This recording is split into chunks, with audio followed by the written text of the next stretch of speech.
അസ്സലാമു അലൈക്കും വറഹ്മത്തുള്ളാഹി. അൽഹംദുലില്ലാഹി സ്വലാത്തു വസ്സലാമു അലാ അഷ്റഫിൽ മുർസലീൻ വഅലാ ആലിഹി വസ്വഹ്ബിഹി അജ്മഈൻ അമ്മാ ബഅദ്. ഏറ്റവും സ്നേഹധന്യരായ പ്രിയപ്പെട്ട ശ്രോതാക്കളെ, എവർക്കും ജസൽ മീഡിയയിലേക്ക് ഹൃദ്യമായ സ്വാഗതം.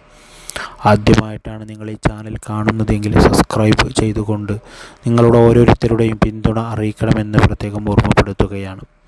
പ്രിയപ്പെട്ടവരെ, കോഴിക്കോട് കടപ്പുറത്ത് SKSSFൻ്റെ മുഖദ്ദസ് നഗരിൽ 35ാം വാർഷിക സമ്മേളനം നടന്നപ്പോൾ വളരെ മനോഹരമായ രീതിയിൽ ആ സമ്മേളനം വിജയിക്കുകയും ഒരുപാട് ജനലക്ഷങ്ങൾ ആ പരിപാടിയിലേക്ക് സംഗമിക്കുകയും ചെയ്തു. വളരെയധികം ചാരിതാർത്ഥ്യം സൃഷ്ടിച്ച ഒരു പരിപാടിയായിരുന്നു. വളരെ മനോഹരമായ രീതിയിൽ ആ പരിപാടി നടക്കുകയും ഒരുപാട് ജനലക്ഷങ്ങൾ ആ പരിപാടിയിൽ സംഗമിക്കുകയും ചെയ്തിരുന്നു. അങ്ങനെയുള്ള പരിപാടി കഴിഞ്ഞപ്പോൾ നിമിഷ നേരങ്ങൾ കൊണ്ട് ആ പരിപാടി വൃത്തിയാക്കാൻ വേണ്ടി കടന്നു വന്നത് വിക്കായുടെ പ്രവർത്തകന്മാരാണ്. നമുക്കറിയാം, സാധാരണ ഒരു പരിപാടി നടന്നു കഴിഞ്ഞാൽ അവിടെ ചളിയും അതുപോലെ ആകെ അലങ്കോലമായി കിടക്കുന്ന ഒരു രംഗമാണ് നമുക്ക് കാണാൻ സാധിക്കുക.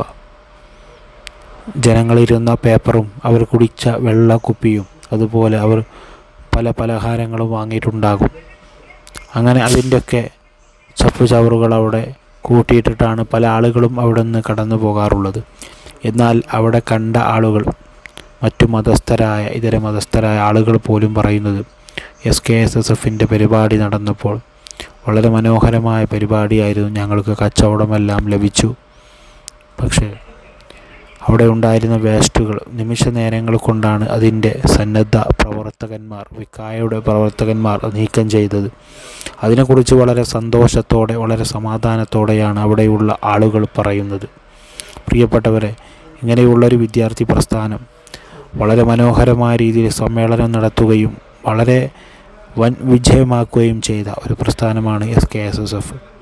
ആ SKSSFൻ്റെ വിക്കായുടെ പ്രവർത്തകന്മാർ, നമുക്കറിയാം, നമ്മുടെ ഇന്ത്യയിൽ തന്നെ ഇന്ത്യയുടെ പല ഭാഗങ്ങളിലും കൊറോണ ഉണ്ടായപ്പോൾ, നമ്മുടെ കേരളത്തിൽ കൊറോണ ഉണ്ടായപ്പോൾ പല വീടുകളിലും പല നാടുകളിലും പല പള്ളികളും മദ്രസകളും സ്കൂളുകളും ഹോസ്പിറ്റലുകളും എല്ലാം അവർ കയറി ഇറങ്ങിക്കൊണ്ട് വൃത്തിയാക്കുകയാണ്. രോഗികൾക്കുള്ള മരുന്ന്, ഭക്ഷണം, അതുപോലെ ഒരു നേരത്തെ അന്നമില്ലാത്ത ആളുകൾ, വസ്ത്രമില്ലാത്ത ആളുകൾ, അവർക്കൊക്കെ ഭക്ഷണവും വസ്ത്രവും പാർപ്പിടവും എല്ലാം ഒരുക്കിക്കൊടുത്ത് അവർക്ക് വേണ്ട അവരോടൊപ്പം കൂടെ നിന്ന ആളുകളാണ് SKSSFൻ്റെ പ്രവർത്തകന്മാർ.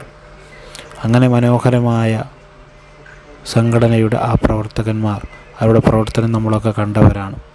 ചളിയും വെയിലും ഒന്നും വകവെക്കാതെ പരിശുദ്ധമായ ദീനിൻ്റെ മാർഗത്തിലായിട്ട്, SKSSFൻ്റെ മാർഗത്തിലായിട്ട്, സമസ്തയുടെ മാർഗത്തിലായിട്ട് മുന്നോട്ട് പോയ പ്രവർത്തകന്മാരാണ്. അള്ളാഹു റബ്ബുൽ ഇസ്സത്തായ പടച്ച തമ്പുരാൻ ഇനിയും ധാരാളം പ്രവർത്തനങ്ങൾ കാഴ്ചവെക്കാൻ അള്ളാഹു അവർക്കും നമുക്കും അള്ളാഹു സൗഭാഗ്യം നൽകട്ടെ. അവിടെയൊക്കെ പ്രവർത്തനം എന്ന് പറഞ്ഞാൽ ഭക്ഷണം കഴിക്കാതെ, നേരം പോലെ വെള്ളം കുടിക്കാതെ, എല്ലാം മതിമറന്നുകൊണ്ട് പടച്ചവൻ്റെ വജ്ഹിന് വേണ്ടി പ്രവർത്തിക്കുന്ന ഒരു കൂട്ടം ആളുകളാണ് വിക്കായുടെ പ്രവർത്തകന്മാർ. അള്ളാഹു അവർക്കൊക്കെ ആഫിയത്തുള്ള ദീർഘായുസ് പ്രദാനം ചെയ്യട്ടെ. അവർക്കും നമുക്കൊക്കെ ജീവിതത്തിൽ ഒരുപാട് നന്മകൾ ചെയ്യാനും നന്മകളുമായിട്ട് മുന്നോട്ട് പോകാൻ നാഥനായ റബ്ബ് തആല നമുക്കെല്ലാവർക്കും സൗഭാഗ്യം നൽകി അനുഗ്രഹിക്കട്ടെ. ആമീൻ യാ റബ്ബൽ ആലമീൻ. പ്രിയപ്പെട്ടവരെ, ആദ്യമായിട്ടാണ് നിങ്ങൾ ഈ ചാനൽ കാണുന്നതെങ്കിൽ സബ്സ്ക്രൈബ് ചെയ്തുകൊണ്ട് നിങ്ങളുടെ പിന്തുണ അറിയിക്കണമെന്ന് പ്രത്യേകം ഓർമ്മപ്പെടുത്തുകയാണ്.